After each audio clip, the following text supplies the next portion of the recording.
আমাদের কাছে একটা কমন সমস্যা নিয়ে প্রত্যেকে কিন্তু এখন আসছেন। সেটা হচ্ছে আমার সন্তান মোবাইলে অ্যাডিকশান, অর্থাৎ মোবাইলটা কোনোভাবেই ছাড়াতে পারছি না, তাতে পড়াশোনার প্রচুর পরিমাণে ক্ষতি হচ্ছে। তাহলে মোবাইলকে দেখে কোন গ্রহ? প্রথমত জন্মকুণ্ডলিতে বুধ গ্রহ এবং শুক্র গ্রহ।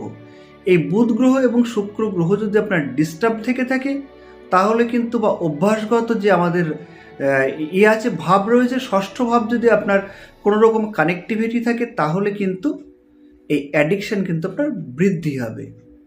তার সঙ্গে সঙ্গে আপনার বাড়ির, বিশেষ করে বাড়ির সাউথ ওয়েস্ট, এই সাউথ ওয়েস্টে কিন্তু কোনোরকমই আপনার মোবাইল চার্জ করা হবে না এবং সাউথ ওয়েস্ট কিন্তু মোবাইলটি রাখা হবে না, অর্থাৎ দক্ষিণ পশ্চিম দিকে মোবাইল রাখবেন না এবং চার্জ করবেন না।